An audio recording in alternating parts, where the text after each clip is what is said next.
enviado al grupo de WhatsApp y una pequeña encuesta de satisfacción. Al final de la videoconferencia tendrán un espacio para hacer preguntas en el chat de la plataforma. Damos gracias desde la SOCEN UNE a nuestro disertante, el doctor Nicolás Mercado, médico egresado de la Universidad Nacional del Nordeste, Corrientes, Argentina, miembro de la Sociedad Paraguaya miembro de la Sociedad Paraguaya de Medicina Familiar y miembro de la Sociedad Paraguaya de Diabetología. Buenas noches, doctor. Muy buenas noches. Muchísimas gracias a la Sociedad Científica de Estudiantes de Medicina de la UNE. Felicitaciones por esta hermosa iniciativa. Es un honor y una gran satisfacción para mí estar disertando acerca de esta patología muy frecuente en nuestro país y en todo el mundo. Yo soy un ferviente defensor de lo que es la educación sanitaria. Soy muy fanático del factor de educación en la sanidad, de educación en cuanto a la salud en los aspectos generales. Por esa razón es que en las redes sociales siempre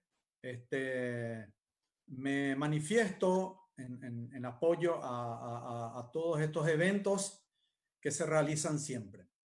Y sugiero que sigan adelante con estos eventos porque son muy útiles para toda la comunidad.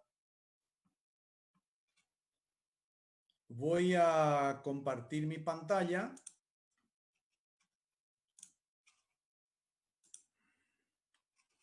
¿Me escuchan bien?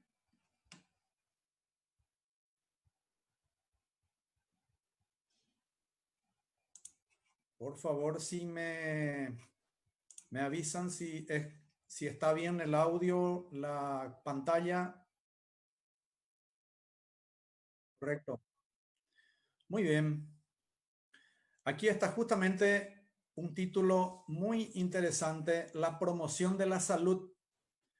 Justamente esta sociedad científica de estudiantes de medicina lo que está haciendo es promocionar la salud.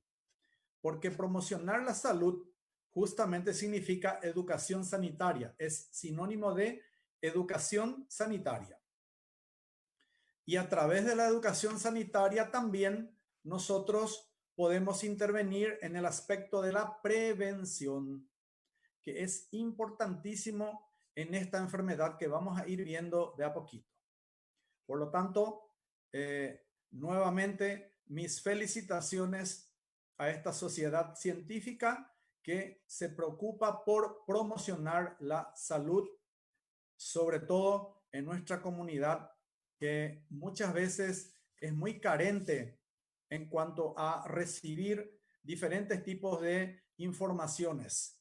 Inclusive a veces ni desde el Ministerio de Salud no recibimos tantas informaciones con relación a lo que representan las enfermedades más frecuentes en nuestra sociedad.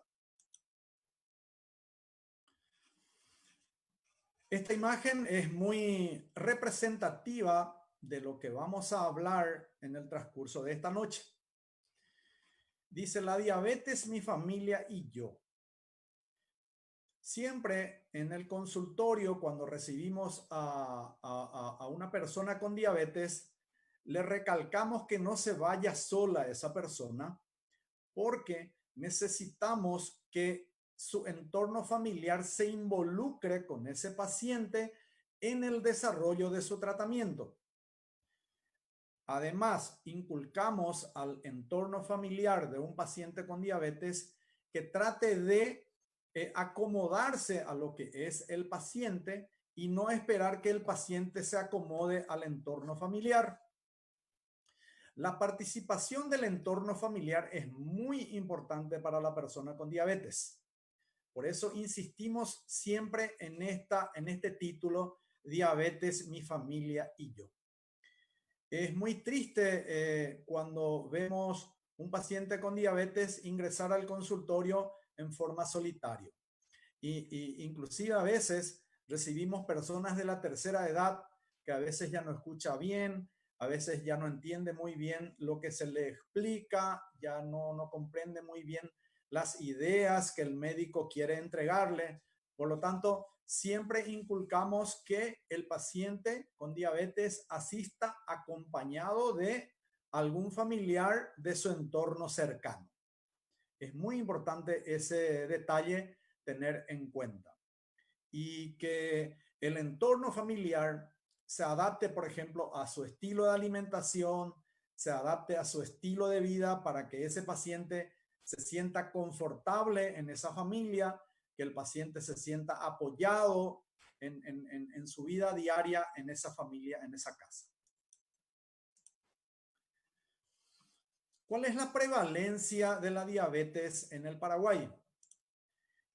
Aproximadamente el 10% de la población paraguaya padece de diabetes. Eso equivale aproximadamente a 700.000 paraguayos, una buena cantidad, mucha cantidad. Y más o menos este es el promedio de personas con diabetes en los otros países del mundo. Promedio entre 10 a 12%. En el Paraguay, aproximadamente 10% de nuestra población padece de esta enfermedad. La diabetes es una enfermedad muy compleja, pero si se toma en serio y si se hace un tratamiento en forma y en tiempo, en el momento oportuno, no tiene mayores complicaciones.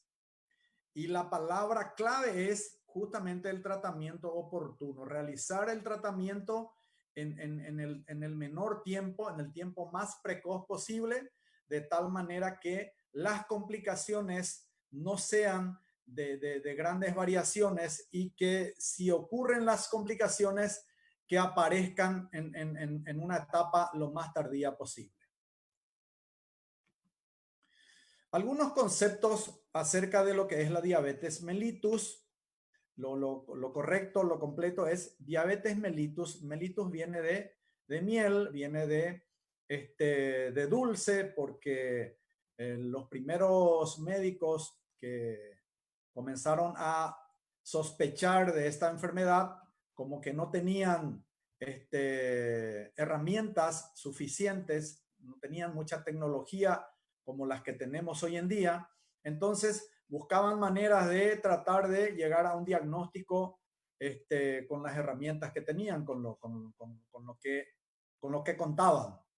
Y uno de ellos ha encontrado que la orina de una persona tenía sabor dulzón, y de ahí viene esta palabra de mellitus.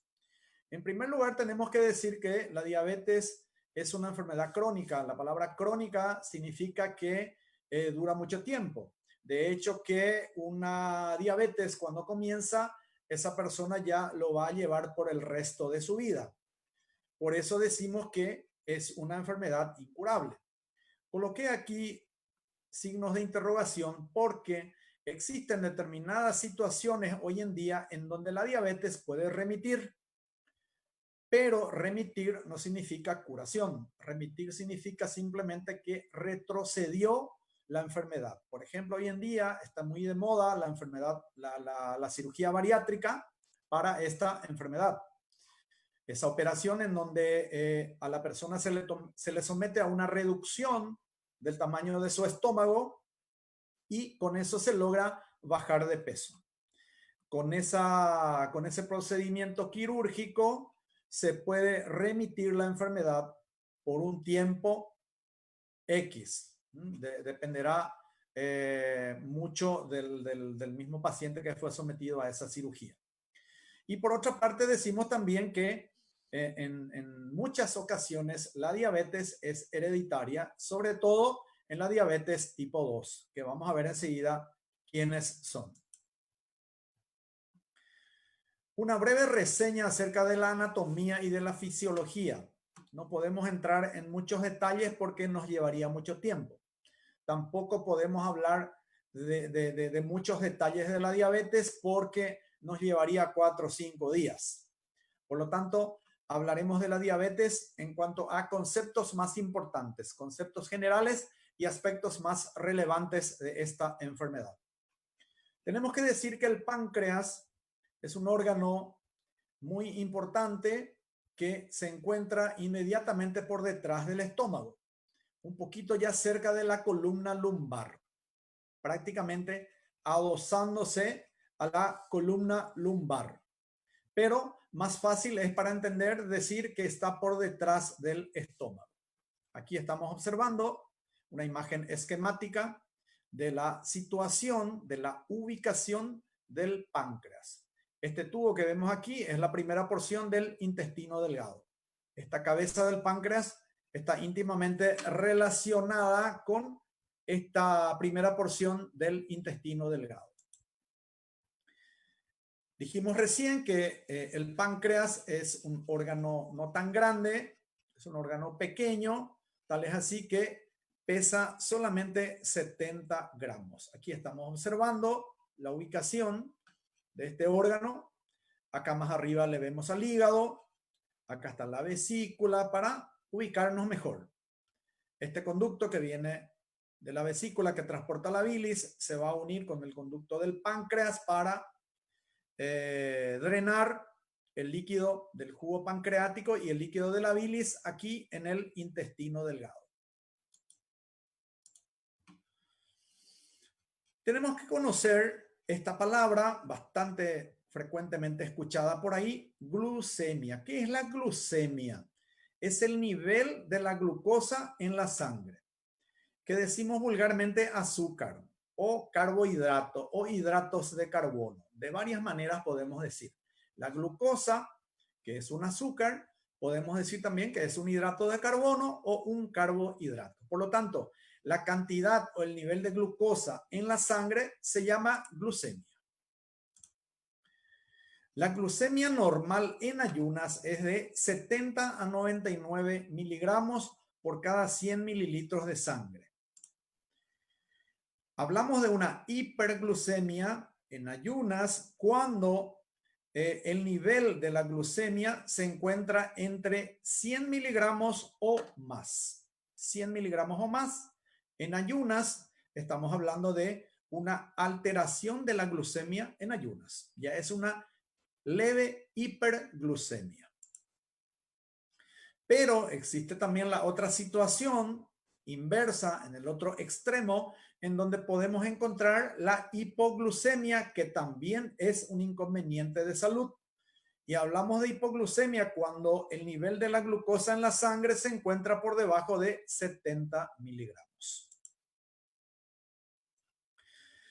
El páncreas es el órgano que se encarga de la producción de una hormona muy importante que es la insulina.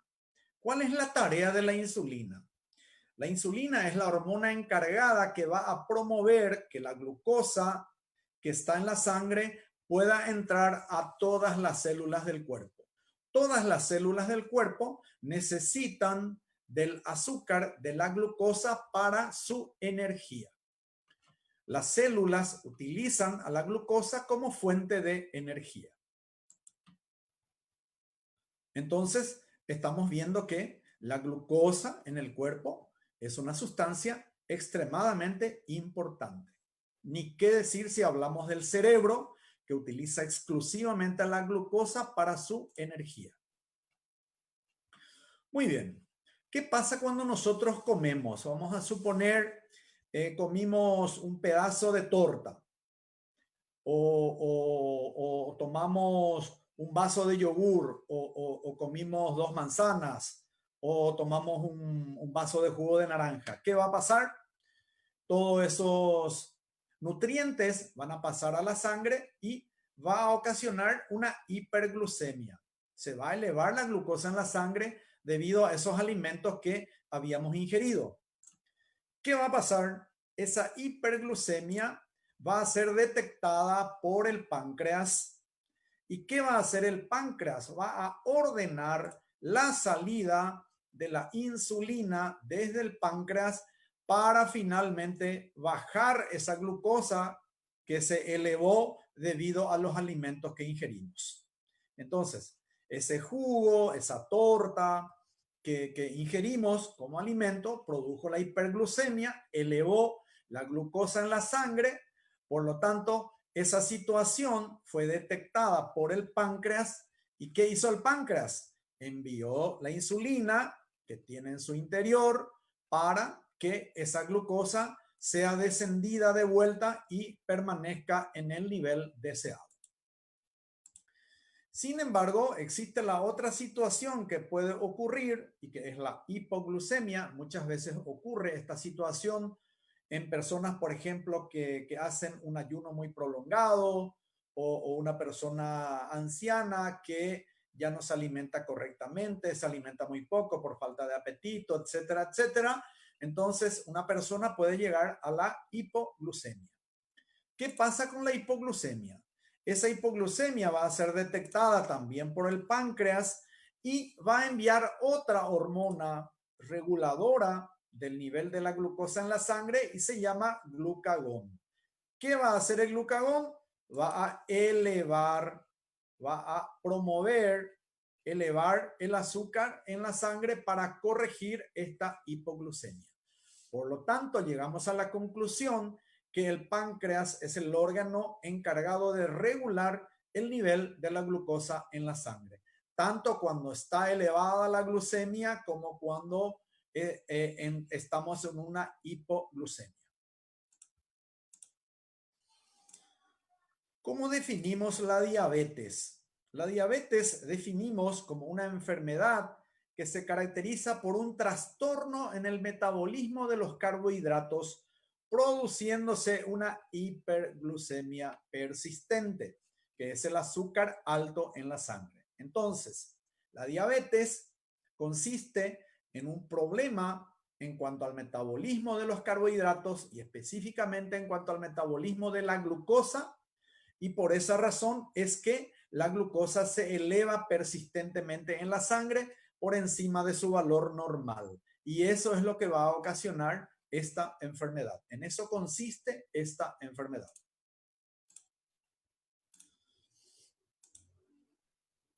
¿Cuáles son los síntomas que aparecen en una persona que nos tiene que llamar la atención para sospechar en la diabetes? Porque lo primero que tenemos que hacer es sospechar en una enfermedad.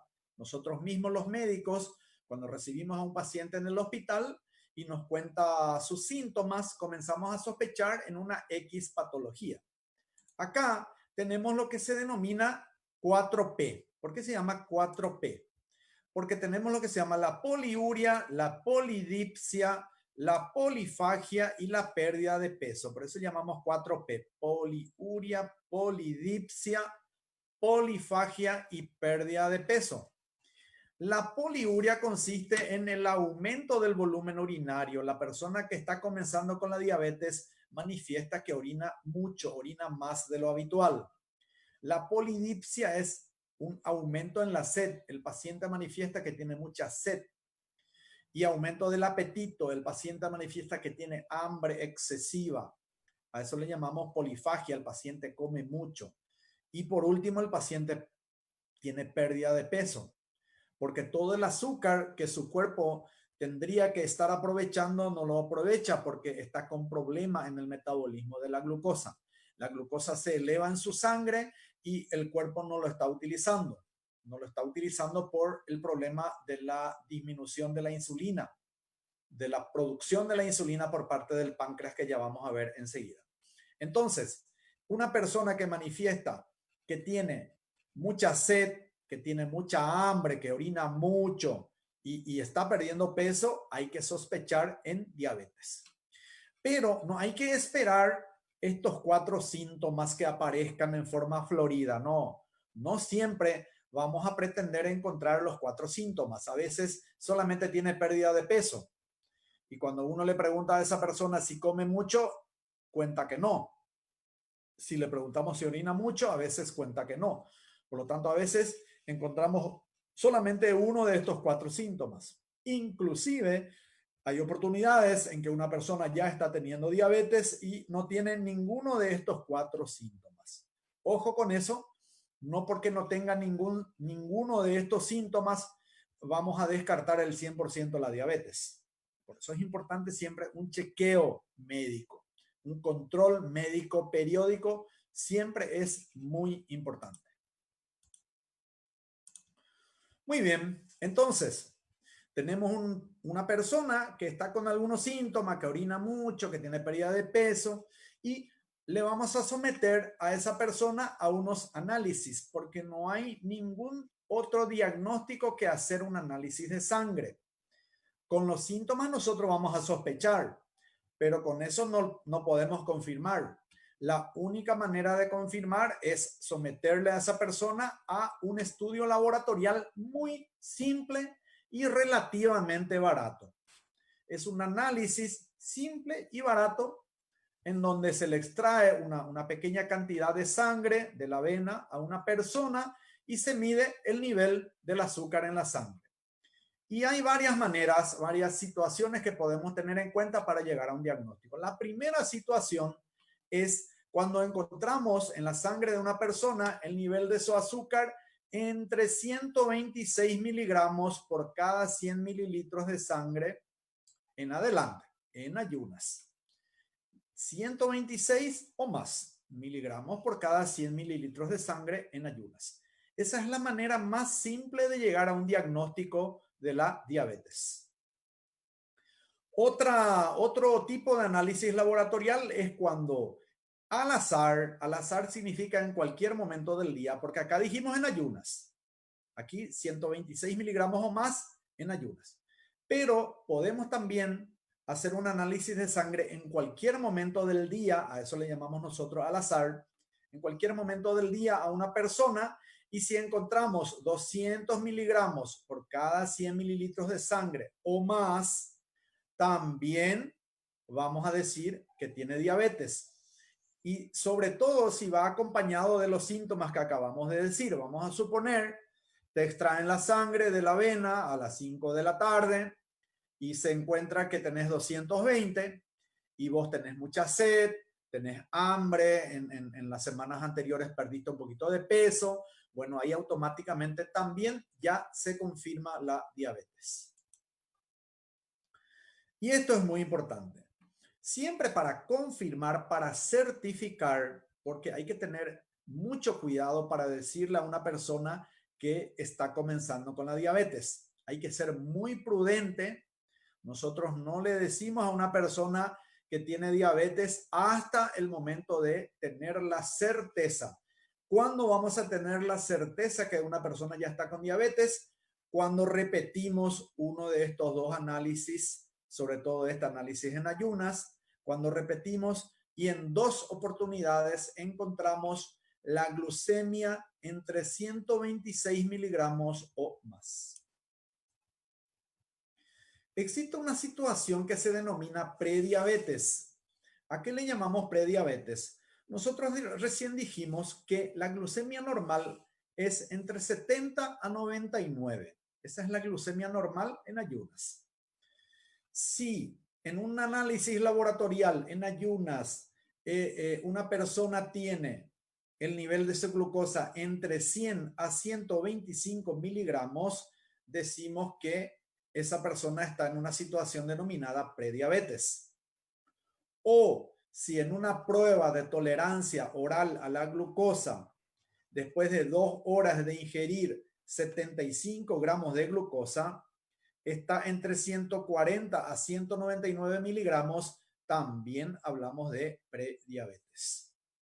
Entonces, aquí tenemos dos situaciones nuevas que son muy importantes tener en cuenta porque aquí nosotros podemos activar, aquí nosotros podemos actuar para que esta prediabetes, para que la persona que está con esta situación pueda revertir, pueda retroceder a una situación fuera de riesgo de llegar a la diabetes.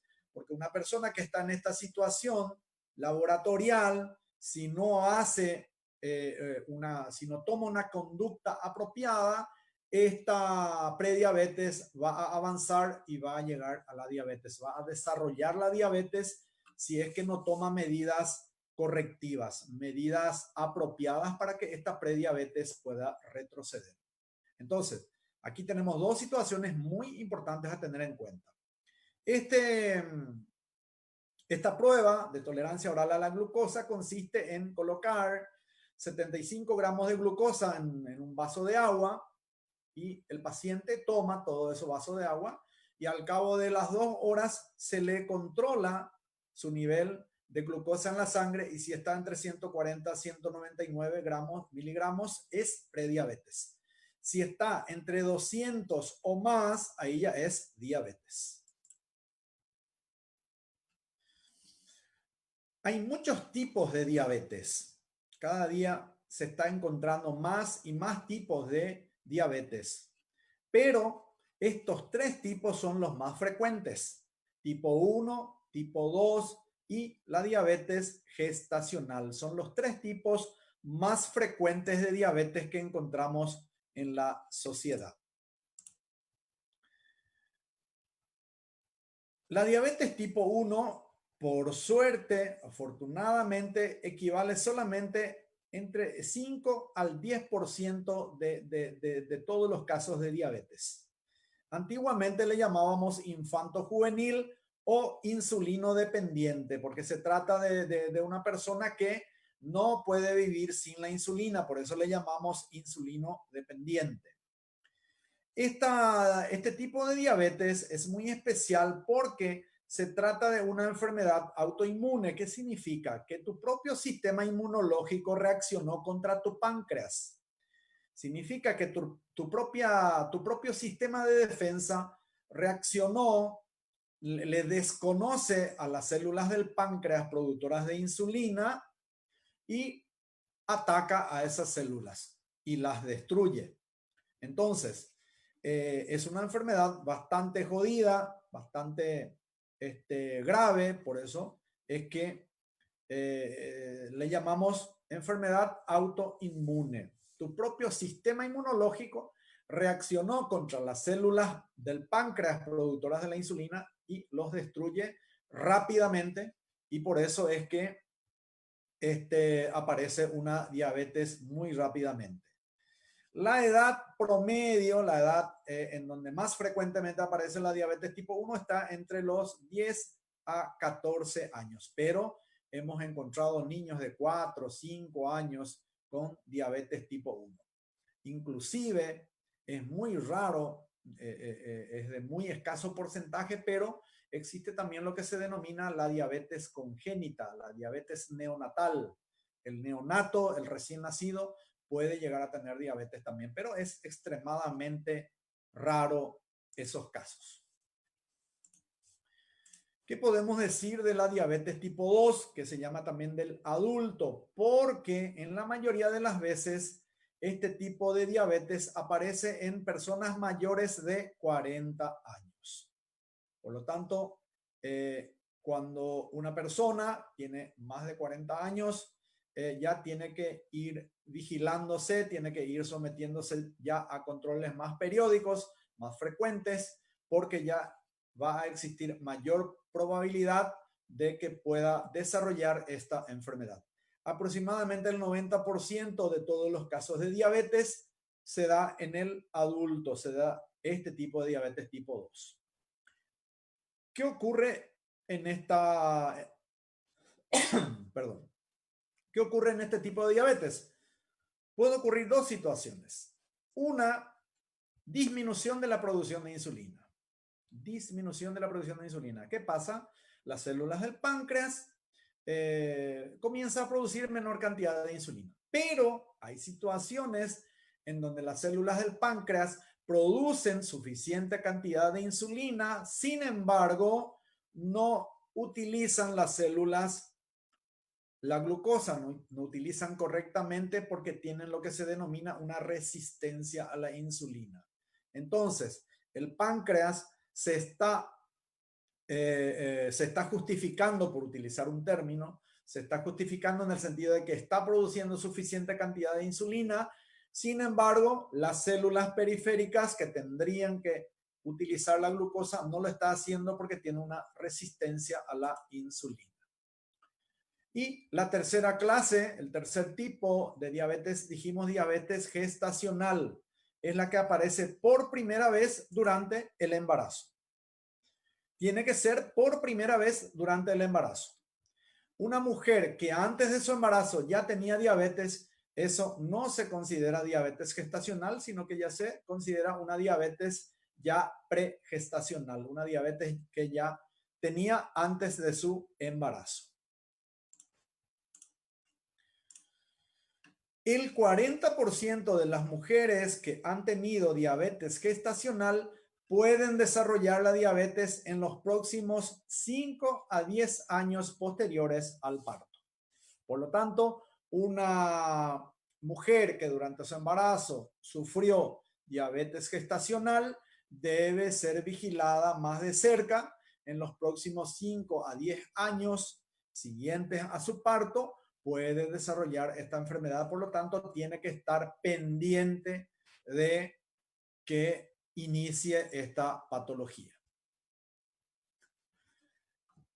¿Existe la diabetes emocional? Acá como pregunta, porque se escucha frecuentemente por ahí a las personas decir, yo tengo diabetes emocional.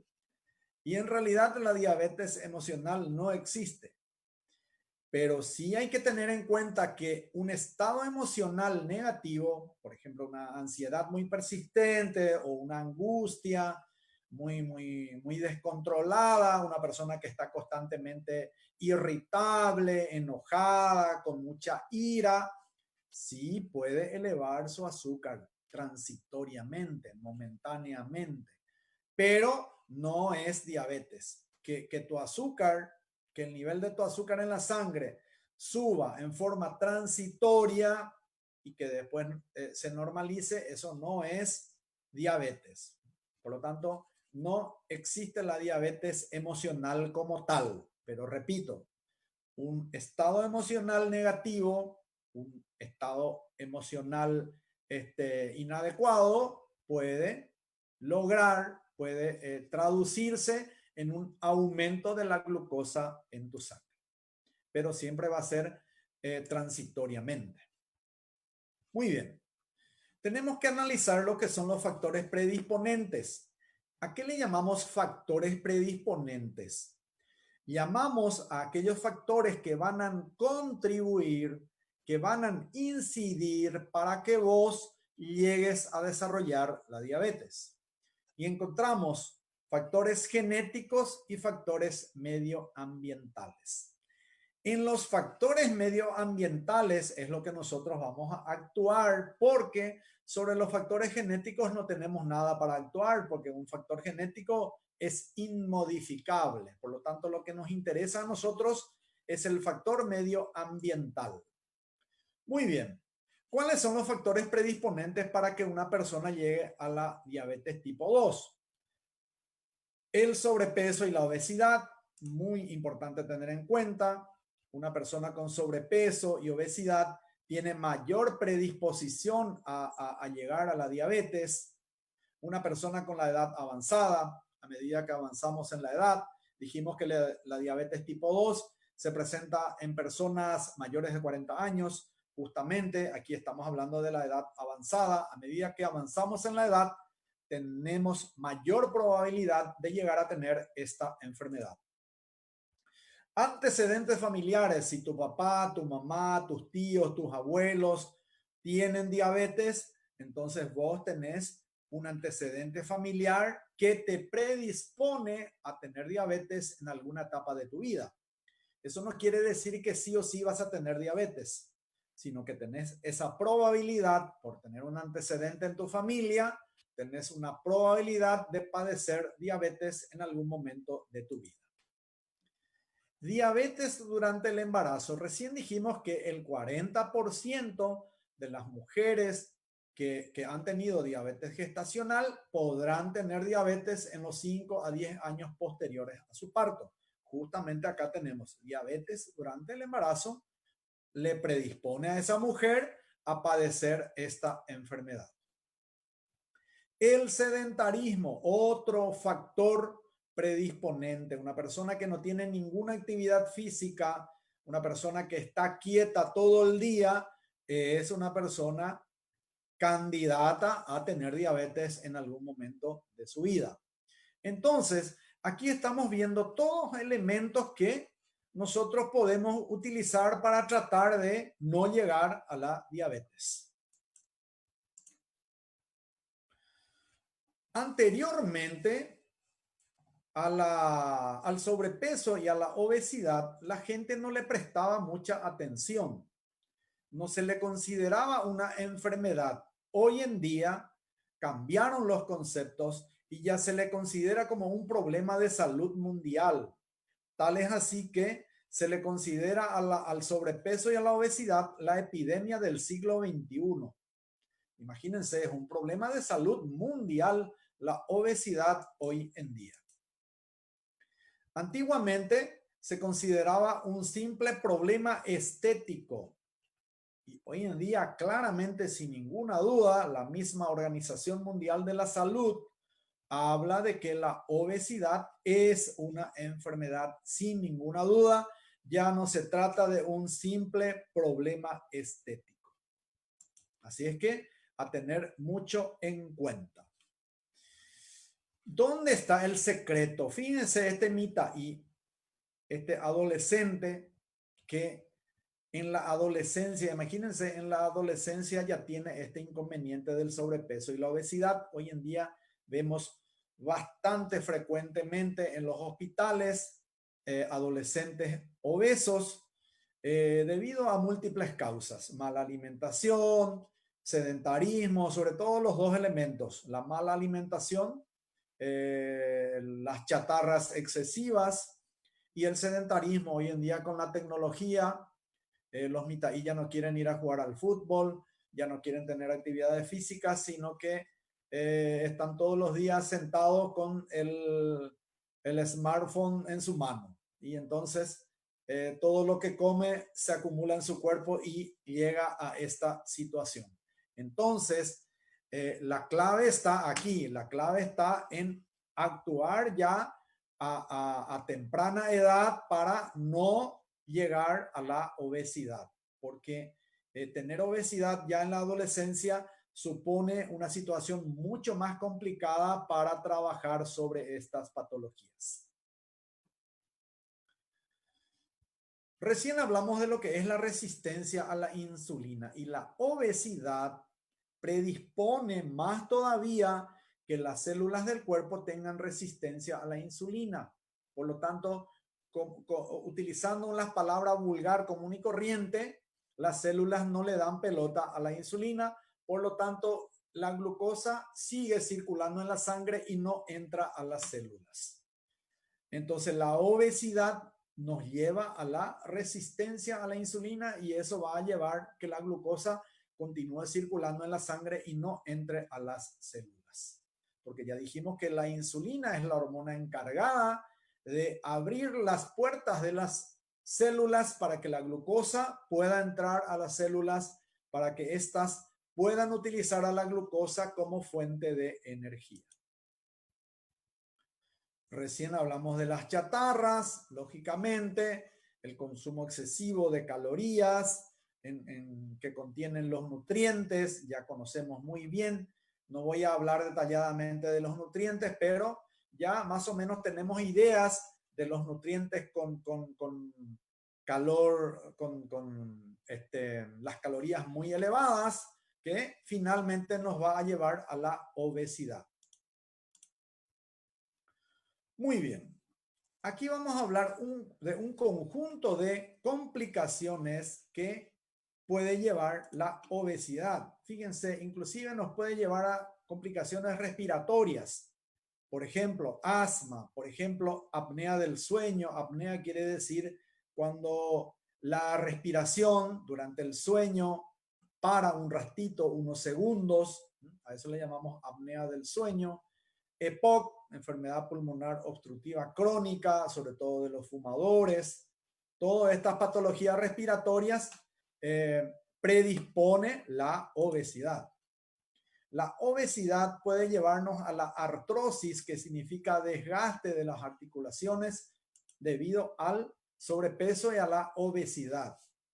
Muchas personas con obesidad llegan a la depresión porque produce un estado emocional inapropiado y pueden llegar a la depresión.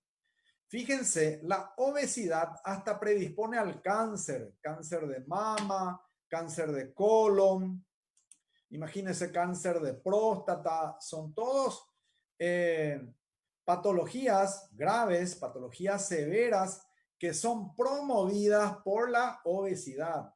¿Quién va a creer, no, que la obesidad puede predisponerte al cáncer? Nada más y nada menos que al cáncer. Problemas cardiovasculares puede llevarnos a la hipertensión. La obesidad nos lleva a la hipertensión. Y por último, aquí tenemos la diabetes. Y aquí quiero explicar lo siguiente, algo muy simple quiero explicar. ¿Por qué la obesidad te va a llevar a la diabetes? Nosotros recién dijimos que todas las células del cuerpo utilizan a la glucosa como fuente de energía, incluyendo el tejido adiposo, incluyendo la grasa. No es lo mismo tener 70 kilos que 120 kilos. En 120 kilos hay mayor cantidad de células adiposas. Por lo tanto, le vamos a exigir más al páncreas que produzca mayor cantidad de insulina porque tenemos mayor cantidad de células adiposas. Es muy simple el cálculo. No hay que hacer tantos cálculos porque la obesidad te va a llevar a la diabetes. Repito, una persona que tiene 70 kilos, su páncreas no va a hacer tanto esfuerzo para producir insulina porque no tiene tanto tejido adiposo.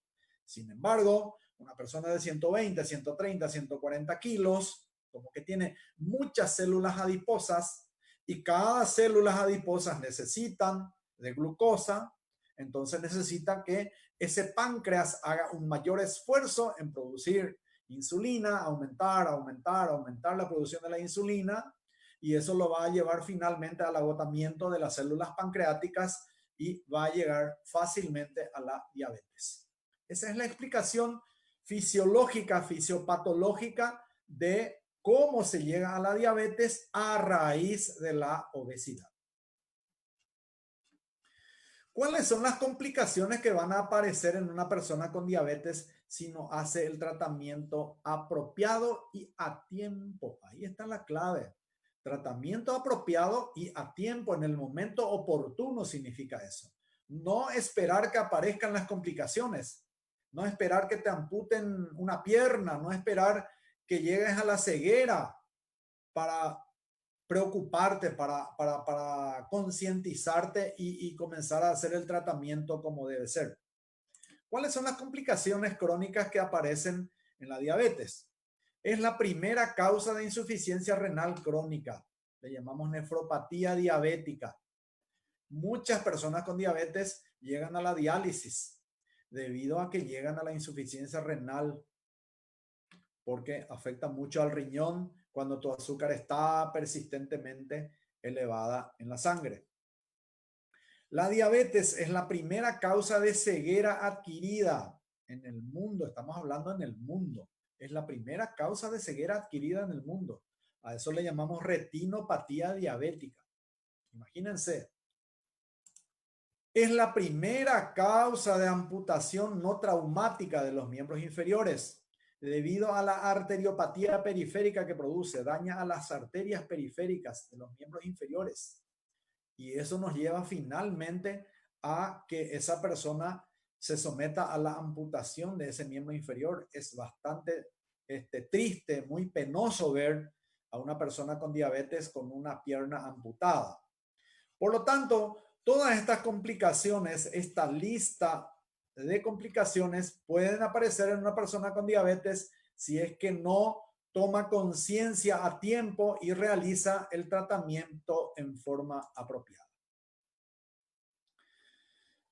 Hablamos recién de lo que es la arteriopatía periférica y tenemos que hablar también de la neuropatía periférica. ¿A qué le llamamos neuropatía periférica?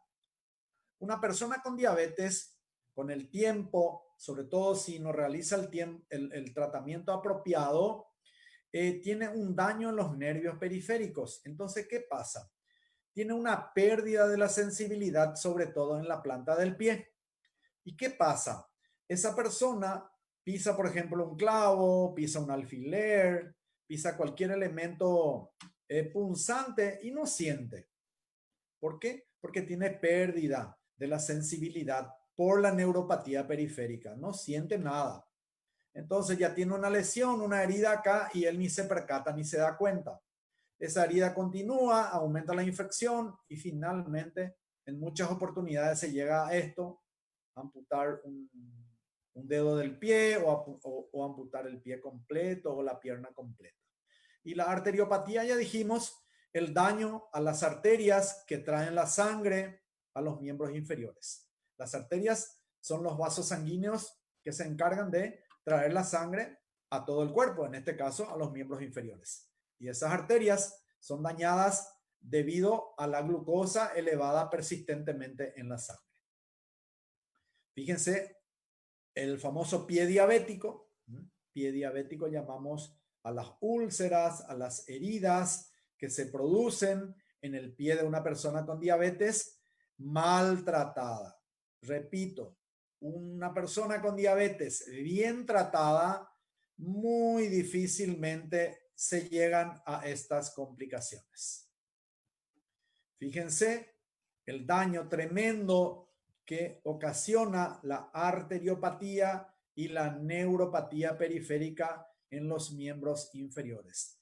Todas estas úlceras que estamos viendo son úlceras producidas por la carencia de llegada de sangre, por los trastornos vasculares, por la arteriopatía periférica, por no llegar suficiente cantidad de sangre en este sector del cuerpo, se produce esta complicación.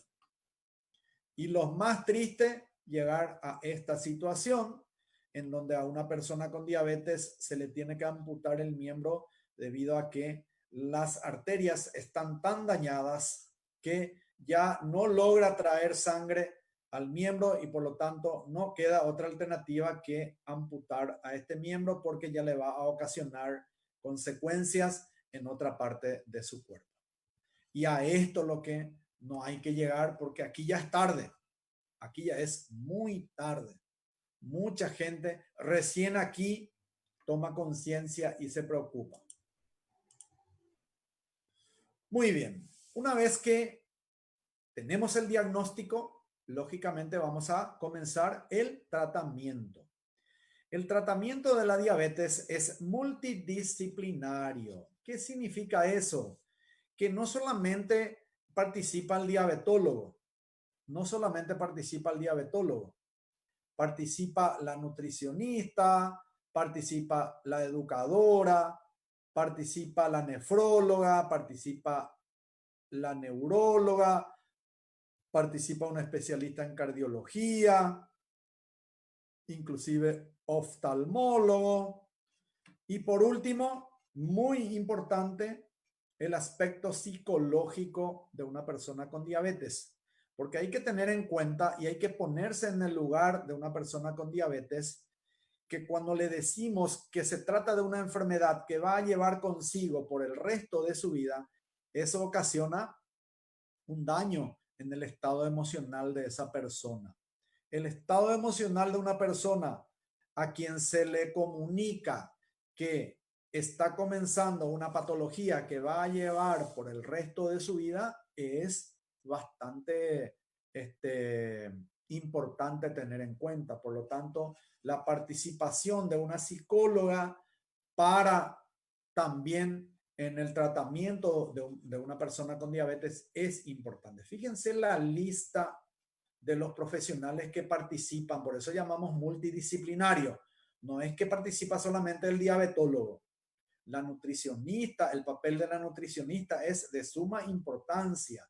La educadora que le va a ir instruyendo a esa persona cómo llevar, qué estilo de vida tiene que llevar para evitar las numerosas complicaciones que vemos. La nefróloga, que es la especialista de los riñones, neuróloga o neurólogo, especialista en el sistema nervioso. Cardiología también participa porque la diabetes también afecta al corazón. La diabetes, recién dijimos que puede producir ceguera, por lo tanto, hay que también inculcarle a la persona con diabetes que haga una visita al oftalmólogo por lo menos una vez al año. También es importante ir actuando entre todos para que esa persona pueda tener una vida relativamente simple, para tener una buena calidad de vida. El tratamiento de la diabetes se puede llevar a cabo desde el punto de vista farmacológico y no farmacológico. En cuanto al tratamiento, tenemos que decir que cuanto más precoz sea el tratamiento, se evitará las múltiples complicaciones. No vas a llegar a la ceguera, no vas a llegar a la insuficiencia renal, no vas a llegar a la amputación de tu miembro, etcétera, etcétera. Entonces, la clave es apenas se llega al diagnóstico y comenzar un tratamiento. Cuanto más precoz es el tratamiento de la diabetes, lógicamente vamos a tener menores complicaciones o por lo menos vamos a retrasar, que ya es importante, por lo menos vamos a retrasar la aparición de las complicaciones, que ya va a ser gran cosa, de gran valor. En cuanto al tratamiento no farmacológico, muy importante la actividad física, muy importante evitar la obesidad, una alimentación saludable con la nutricionista y por supuesto con la educadora, recibir las informaciones necesarias para que esa persona pueda llevar a cabo un tratamiento adecuado y evitar las complicaciones. Entonces, aquí tenemos la lista de los factores, de lo que tenemos que tener en cuenta para un buen tratamiento no farmacológico. En cuanto al tratamiento farmacológico, no vamos a entrar en muchos detalles porque hoy en día, afortunadamente, tenemos un arsenal de fármacos, tenemos un conjunto de medicamentos, sobre todo pastillas, medicamentos vía oral, que le llamamos en su conjunto antidiabéticos orales. Pero vamos a hablar de dos antidiabéticos orales de los más frecuentemente utilizados, que generalmente comenzamos con estas pastillas. Por ejemplo, la glimepirida, que es un medicamento que toma el diabético en ayunas, a la mañana tempranito, y estimula al páncreas para que aumente la producción de insulina. Se utiliza en la diabetes tipo 2. El otro fármaco que frecuentemente utilizamos es la metformina como antidiabético oral. La metformina se toma después de los alimentos. Se puede tomar después del desayuno, después del almuerzo o después de la cena. Siempre la metformina después de los alimentos principales. No en ayunas, porque este fármaco frecuentemente produce reacciones adversas en el aparato gastrointestinal. Por esa razón, siempre se toma después de las comidas principales. Este medicamento aumenta la sensibilidad de las células a la insulina, una de sus funciones. No vamos a hablar de todas las funciones de la metformina porque vamos a utilizar demasiado tiempo. Se utiliza también en la diabetes tipo 2. Muy bien, la insulina. La insulina utilizamos en muchas circunstancias, pero tenemos que decir en primer lugar, en la diabetes tipo 1 es obligatoria la utilización de la insulina. Obligatoria en el sentido de que no hay otro tratamiento farmacológico para la diabetes tipo 2. Y a la vez el tratamiento no farmacológico. Esta lista, voy a retroceder, esta lista de tratamiento no farmacológico, esta lista es para todos los diabéticos, para todas las personas, tanto diabetes tipo 1, tipo 2, diabetes gestacional. Este tratamiento no farmacológico es para todas las personas con diabetes, independiente al tipo de diabetes que tengan. Muy bien, ese detalle quiero dejar en claro. Entonces, en primer lugar decimos que la insulina utilizamos sí o sí en la diabetes tipo 1. En otros casos también utilizamos la insulina en la diabetes gestacional. No siempre en la diabetes gestacional utilizamos insulina porque muchas de las embarazadas con diabetes gestacional con una buena dieta ya logra normalizar la glucosa en la sangre. Pero si no se logra normalizar la glucosa en la sangre a través de la dieta, se pasa a la utilización de la insulina. Y muchos diabéticos tipo 2 también llegan a la insulina con el tiempo. Muchas personas con diabetes tipo 2, después de 15, 20 años de estar utilizando los antidiabéticos orales, llega a la insulina porque su páncreas se agota. Las células pancreáticas ya no logran producir insulina y por lo tanto ahí ya no hay otra alternativa que utilizar la insulina. Tenemos varias clases de insulina. Y por el tipo de acción, por el tiempo de acción que actúa en el cuerpo, tenemos la insulina que se denomina insulina lenta. La más común es la insulina glargina, insulina lenta. Se utiliza una vez al día porque tiene un componente especial que hace que la insulina que se inyecta debajo de la piel por vía subcutánea justamente significa debajo de la piel, se inyecta a través de esta agujita que tiene varias longitudes, algunas tienen 5 milímetros, otras agujas de 6, lo que más usamos es esta aguja de 6 milímetros que se coloca acá en el extremo de esta lapicera y se inyecta. Esta insulina se usa una vez al día. Luego tenemos la insulina que se llama insulina NPH, es la insulina intermedia. Esta dura solamente hasta 12 horas en el cuerpo, por lo tanto ya hay que utilizar 2 veces al día. Insulina NPH también se coloca por debajo de la piel, subcutánea, por vía subcutánea. Se carga con esta jeringa, se carga desde este frasco, 10 unidades, 20 unidades, depende de cada persona. Por suerte, la insulina no tiene una dosis máxima, o sea, no existe, por ejemplo, la intoxicación con la insulina. Esa es una situación que va a favor de la persona con diabetes porque no hay un techo en cuanto a la dosis, sino que se va adaptando a cada paciente. Y por último tenemos lo que se llama la insulina rápida, insulina cristalina o insulina regular. Esta insulina utilizamos para corregir cuando tenemos el azúcar en la sangre muy elevada, por ejemplo 250, 300. En ese caso no nos sirve la insulina lenta ni la insulina intermedia. La insulina lenta y la insulina intermedia sirve para que la insulina pase continuamente a la sangre en forma permanente. Sin embargo, con la insulina rápida logramos, inyectando también debajo de la piel, logramos que baje rápidamente esa glucosa porque lo que pretendemos es que la glucosa no esté por mucho tiempo en un nivel muy elevado. Por eso se llama insulina rápida. Actúa rápidamente para bajar el nivel de la glucosa en la sangre que está muy elevado. Muy bien.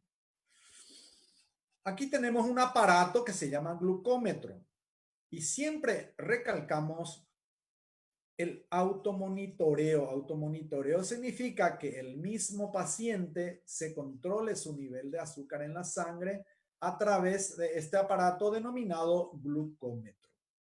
Sobre todo a aquellas personas que usan insulina. De igual manera, es muy importante que las personas con diabetes que utilizan antidiabéticos orales, que utilizan pastillas, también lo hagan, pero con menor frecuencia. Sí, a las personas con diabetes que utilizan insulina, sí le insistimos que se haga su automonitoreo diariamente. Solo que tiene su costo y es un poco incómodo, un poco molestoso realizar el automonitoreo diariamente, sobre todo por el costo. Y bueno, entonces a esa persona le decimos que lo haga lo máximo posible, aunque sea una vez al día que se haga el automonitoreo una persona que utilice insulina. Es muy importante porque con este automonitoreo nosotros, los médicos, vamos a saber cómo va nuestro paciente. qué tipo de actuación vamos a tener con ese paciente de acuerdo a cómo va evolucionando. Y con el automonitoreo recalcamos que anoten un cuadernillo y que nos lleve al consultorio para poder ver los valores que tiene diariamente. Aquí vemos con un pinchazo en el dedo, sale una pequeña gotita de sangre, se coloca en esta tira reactiva y en este monitor nos informa el nivel de la glucosa de esa persona en ese momento. Muy bien. Dijimos que las actividades físicas son muy importantes para el tratamiento de esta enfermedad. ¿Qué tipo de actividad física? La gente pregunta constantemente qué tipo de actividad física es la más conveniente. Y no existe una actividad física más conveniente que otra. No existe. Nosotros recomendamos por lo menos caminar 30 minutos al día, ya es suficiente. Pero si vos podés más esfuerzo físico, lógicamente que es conveniente que lo hagas. Pero si por lo menos por tu situación no podés más que 30 minutos caminar diariamente, ya es suficiente. Pero una persona joven, bien nutrida, como decimos vulgarmente, bien fortachón, lógicamente, si puede, que lo haga con mayor esfuerzo, que vaya al gimnasio, que haga zumba, etcétera, etcétera. Pero lo que tenemos que hacer siempre es adaptarnos a cada paciente. No le podemos pedir a una persona de 70 años que vaya al gimnasio y que haga un esfuerzo físico exagerado. A eso me referí cuando dije que la actividad física debe adaptarse a cada paciente. Acá tenemos una caminata, ya es suficiente, como dijimos recién. No le vamos a exigir más a una persona que logra caminar 30 minutos por día, ya es gran cosa, ya es de gran valor.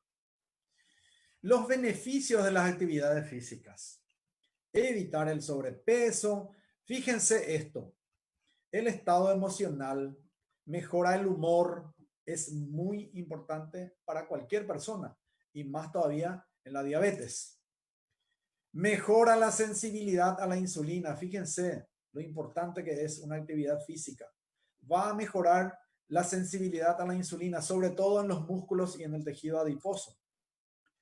Menor cantidad de insulina se puede usar porque la meta es usar la menor cantidad posible de insulina.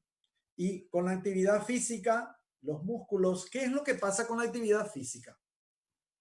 Cuando nosotros movemos los músculos necesitan mayor cantidad de glucosa porque necesitan mayor cantidad de energía. Dijimos que la glucosa es la fuente de energía para las células. Cuando yo estoy moviendo mis músculos, están requiriendo mayor cantidad de glucosa. Y por lo tanto, mejora la sensibilidad a la insulina y va a entrar mayor cantidad de glucosa a mi músculo y ahí voy a lograr bajar el nivel de mi glucosa. Mejora las defensas. Imagínense lo importante que es una actividad física. Hasta mejora las defensas. Aquí tenemos, por lo tanto, una lista de detalles que vamos logrando a través de las actividades físicas. Perdón. Lógicamente, una alimentación saludable, recalcamos recién la importancia de la participación de la nutricionista. La nutricionista te va a instruir acerca de cómo comer. Y acá va un tabú. Mucha gente dice, no, yo no quiero irme a la nutricionista porque voy a pasar hambre. Mucha gente tiene el concepto de que la nutricionista te va a exigir al máximo, te va a hacer pasar hambre para que vos bajes de peso o para que vos mantengas tu nivel de glucosa normal en la sangre.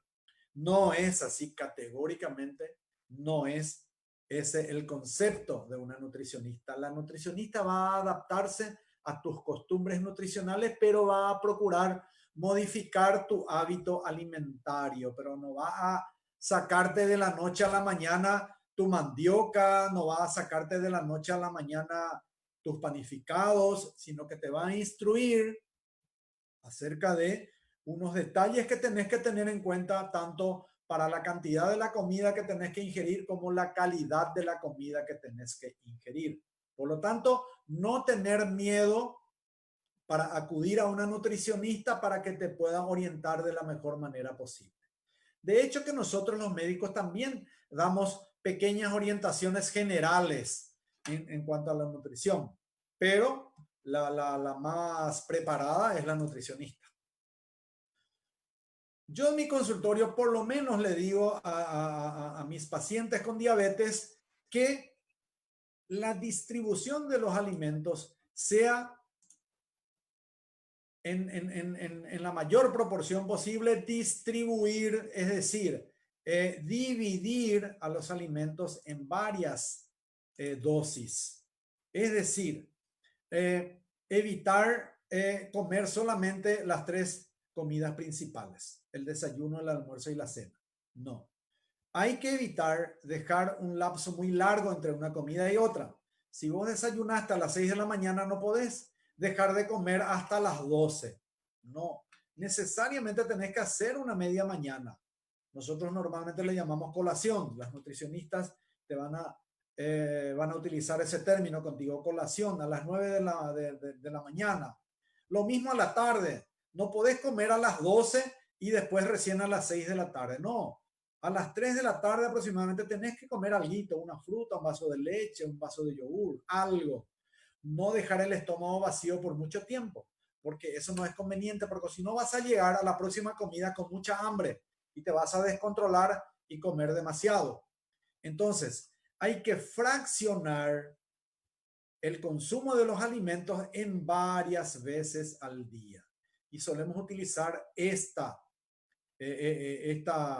orientación. Yo suelo dar en mi consultorio, comer por lo menos 6 veces al día.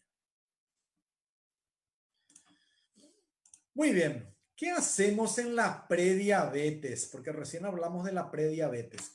Lo ideal es llegar a esto. Lo ideal es que tu médico te diga, mira fulano, mira fulana, estás en la prediabetes. Ahí tenés que ponerte contento porque ahí vas a tener la posibilidad de retroceder y evitar llegar a la diabetes o por lo menos retrasar el desarrollo de la diabetes. ¿Qué tenés que hacer? Vas a tener que hacer cambios en tu estilo de vida. Fundamentalmente esto tenés que lograr. Bajar el 10% de tu peso. Es decir, si vos tenés, por ejemplo, 100 kilos, bajar a 90. Bajar el 10% de tu peso por lo menos en 2 a 3 meses. Con eso vas a lograr retroceder tu prediabetes y no llegar a la diabetes por lo menos en esa etapa. Y vas a tener que hacer ejercicios, vas a tener que hacer una dieta con la nutricionista para que tu diabetes por lo menos se retroceda, o sea, por lo menos se demore en aparecer. Muy bien. No solamente nosotros tenemos en cuenta el nivel del azúcar en la sangre. Es importante también que una persona con diabetes tenga en cuenta el nivel del colesterol y de los triglicéridos. Muy importante, muy importante, porque enseguida vamos a hablar acerca de las causas de muerte en la diabetes. El colesterol en la persona con diabetes tiene que tener por debajo de 200 miligramos por cada 100 ml de sangre. Y los triglicéridos por debajo de 150 miligramos. ¿Qué pasa cuando una persona tiene el colesterol elevado en la sangre? ¿Qué pasa con una persona que tiene, por ejemplo, el colesterol en 300, 400? Se va a depositar en las paredes de las arterias. Este elemento amarillo que vemos acá es el colesterol que se depositó en la pared de la arteria. ¿Y qué pasó? Disminuyó el calibre. Fíjense cómo logra disminuir el calibre de esta arteria. Y la disminución del calibre de esta arteria por el depósito del colesterol se denomina ateroesclerosis. Acá está, ateroesclerosis, es este fenómeno, este problema que ocurre debido al alto colesterol que tenés en tu sangre. Acá otra imagen animada en donde vemos esta montañita de colesterol en la pared de la arteria. Estos elementos en forma de monedita son los glóbulos rojos.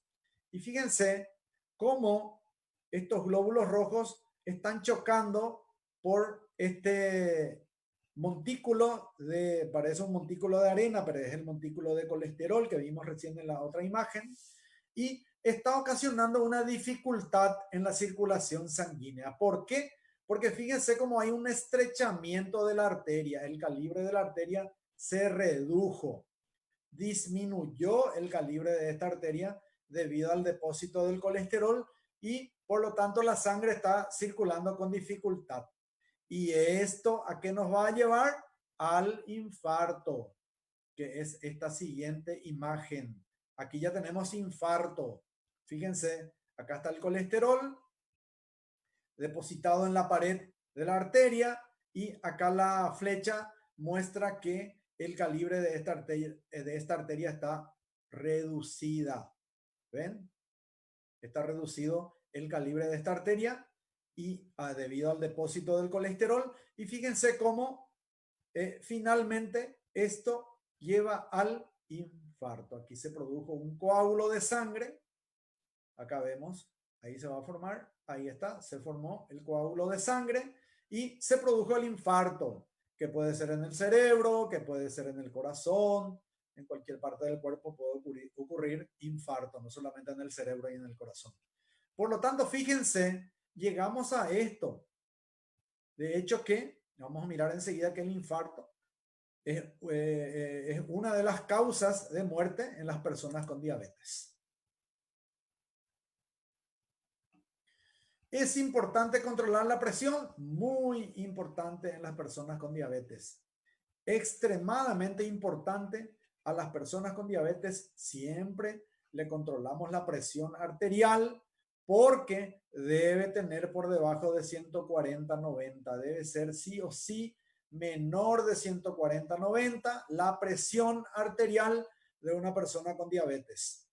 Una persona con diabetes que tenga también hipertensión arterial doblemente va a dañar su riñón, doblemente va a dañar sus arterias, doblemente va a dañar su retina, etcétera, etcétera. Por lo tanto, es de suma importancia tener presente que la persona con diabetes tenga una presión arterial adecuada. Muy bien. Acá está lo que dijimos recién, causas de muerte en las personas con diabetes. El 80% de las personas con diabetes fallecen a causa de una de las complicaciones cardiovasculares, el infarto que vimos recién y el accidente cerebrovascular que llamamos vulgarmente derrame cerebral. Entonces, fíjense, un porcentaje muy alto, el 80% de las personas con diabetes mueren de infarto o de accidente cerebrovascular. Por lo tanto, es muy importante tener en cuenta que el colesterol y el triglicérido de esa persona con diabetes se mantenga en un nivel adecuado. Muy bien, acá una gran pregunta. ¿Se puede prevenir la diabetes? La respuesta es categóricamente sí. Claro que sí. Se puede prevenir la diabetes. Entonces, si vos tenés obesidad y tenés antecedentes familiares de diabetes, tenés que cuidarte al máximo, tenés que cuidarte más que los demás, porque estás con un factor predisponente. Al principio hablamos de los factores predisponentes, justamente la obesidad, el antecedente familiar, el sedentarismo.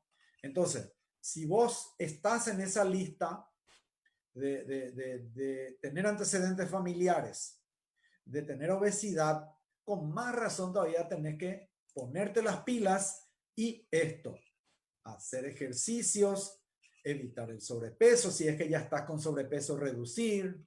Dijimos recién que en la prediabetes lo ideal es bajar 10% de tu peso y lógicamente la alimentación saludable. con estos tres elementos, con estos tres detalles, si tenés en cuenta, vas a lograr evitar la diabetes. O por lo menos, como dije, retrasar la aparición, retrasar el desarrollo de la diabetes. Mucha gente se hace esta pregunta: ¿para qué cuidarme si de algo hay que morir? Muchísimos pacientes en mi consultorio, me da mucha pena decir, pero muchísimos pacientes que llegaron a las complicaciones, por ejemplo, que llegó a la amputación de un miembro, pensaron así al principio: ¿para qué cuidarme si de algo hay que morir? Porque realmente es un sacrificio, supone un sacrificio tomar conciencia y hacer el tratamiento en forma adecuada. Claro que supone un sacrificio, pero es un sacrificio que totalmente vale la pena. Entonces, señores, esto hay que sacar del chip. Hay que cuidarse. Me cuido ahora para gozar de un futuro con una buena calidad de vida.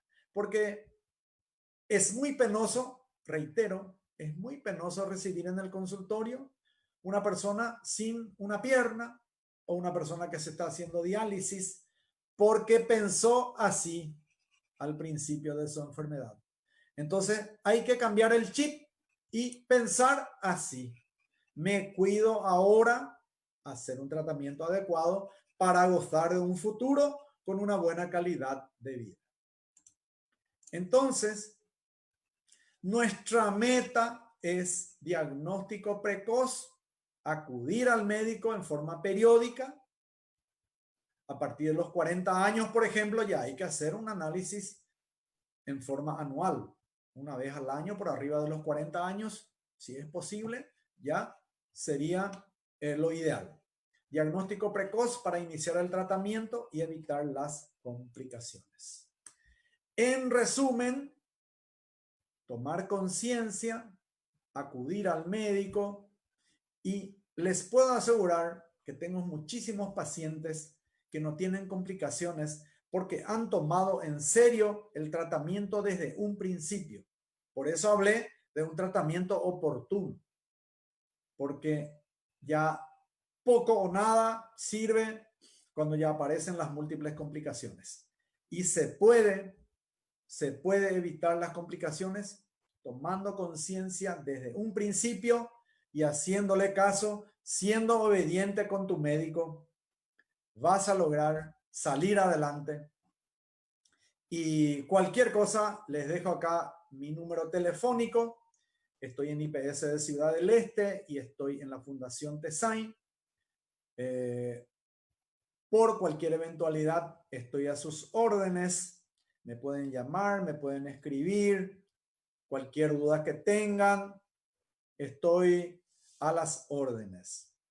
Una vez más, agradezco la invitación a la Sociedad Científica de Estudiantes de Medicina de la UNE y les felicito una vez más y les inculco que sigan por este camino, porque la promoción de la salud es lo mejor que podemos hacer los que estamos en este camino de la salud.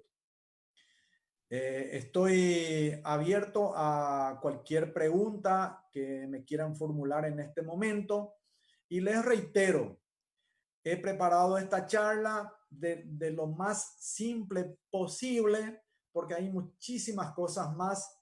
Si vamos a entrar en los detalles de la farmacología, por ejemplo, de los medicamentos que existen hoy en día, ya les dije que hay un arsenal de medicamentos que podemos utilizar, afortunadamente, pero no entré en esos detalles porque consideré que esta era la manera más apropiada para poder llegarles y poder contribuir en la educación sanitaria de ustedes. Estoy abierto a cualquier pregunta que me quieran hacer en este momento.